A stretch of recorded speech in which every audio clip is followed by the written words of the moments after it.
Қайырлы күн, пайдалы кеңестер арнасының тыңдармандары. Сіз шайдың денсаулыққа қандай зияны бар екенін білесіз бе? Сіз өзіңіз шайды жиі тұтынасыз ба?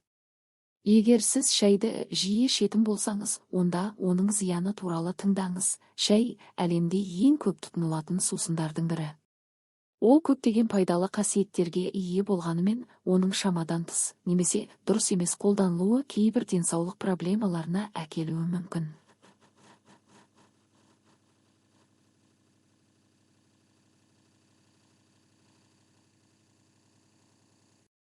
Шайдың зияны негізінен оның құрамындағы кофеин, таниндер, қышқылдар мен басқа да химиялық заттармен байланысты болуы мүмкін.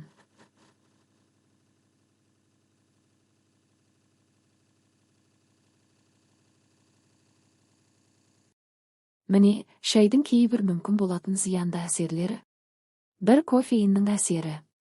Шай құрамында кофеин бар, бірақ ол кофе мен зияны энергетикалық сусындарға қарағанда аз мөлшерде болады.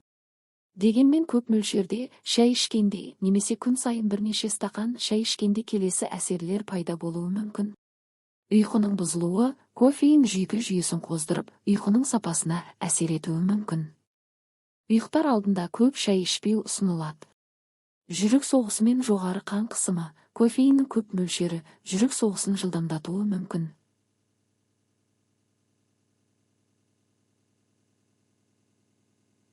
Әсіресе гипертониясыз. Нервоздық пен алаңдаушылық, кофеин жүйке жүйесіне әсер етіп, нервоздық пен алаңдаушылықты күшейтуі мүмкін. 2. Шай мен темірдің сіңуіне әсері. Шай құрамындағы таниндер, қышқылдар темірдің сіңуін тежейді. Бұл әсіресе темір тапшылығы бар адамдар үшін маңызды. Шай ішкеннен кейін темірге бай тағамдарды тұтыну темірдің ағзаға сіңуін қиындатуы мүмкін. Темір тапшылығы анемиясы. Егер шайды көп ішетін болсаңыз және темірге бай тағамдарды жиі тұтынатын болсаңыз, бұл темірдің ағзада жетіспеуіне әкелуі мүмкін. 3. Шайдың асқазанға әсері. Шайде таниндер мен қышқылдар көп болғандықтан, оны асқазанның бос күйінде ішкен кезде асқазанның қышқылдық деңгейін арттыруы мүмкін.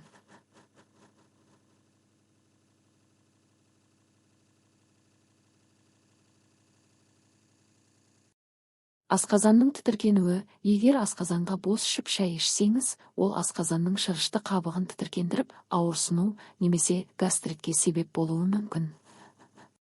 Іштің кебуі мен газ. Шай ішкеннен кейін асқазанның жұмысы бұзылуы мүмкін, әсіресе оны көп мөлшерде ішкенде. 4. Шайдың құрамындағы фтор. Шайде фтор мөлшері көп болуы мүмкін. Әсіресе жоғары мөлшерде тұтынылған жағдайда бұл фтордың ағзада жиналып, сүйек пен тіс денсаулығына теріс әсер етуі мүмкін.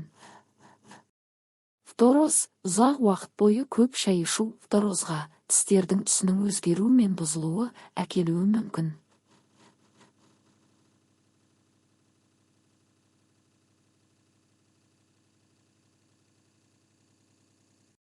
Бес. Шай мен дәрі-дәрмектердің өзара әрекеттесуі. Шай құрамындағы кейбір компоненттер дәрі-дәрмектердің әсерін төмендетуі немесе күшейтуі мүмкін.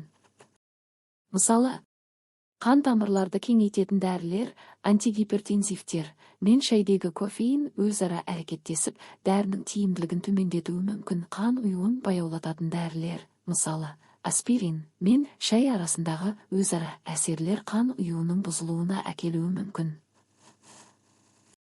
6. Шайдың қантпен бірге ішілсе зияны. Қант қосылған шайды көп ішкенде ағзаға қосымша калория түседі. Бұл артық салмақ, көп қант тұтыну артық салмақтың жиналуына келеді.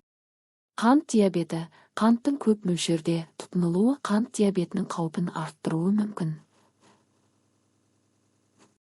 Тіс аурулары. Қанттың көп мөлшері тістерге зиян келтіріп, тіс жегі мен басқа да ауыз қуысы ауруларын тудыруы мүмкін.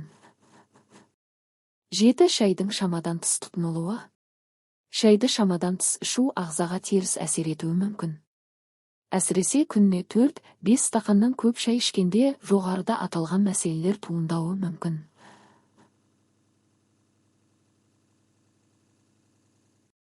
Орташа мөлшерде шай ішу пайдалы, бірақ шектен тыс тұтыну денсаулыққа зиянды болуы мүмкін.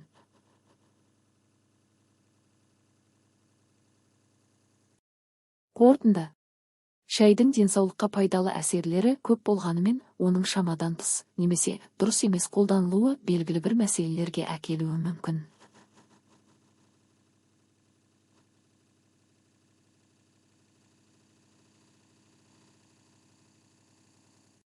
Шайдың зиянды әсерлерін болдырмау үшін, оны қалыпты мөлшерде ішкен жөн. Егер сізде асқазан немесе басқа денсаулық мәселелері болса, шайды ішер алдында дәрігермен кеңескен жөн. Егер сізде шайге қатысты арнайы денсаулық мәселелері болса, мысалы, асқазан аурулары немесе темір тапшылығы, шайды ішуден бұрын маманмен кеңескен дұрыс.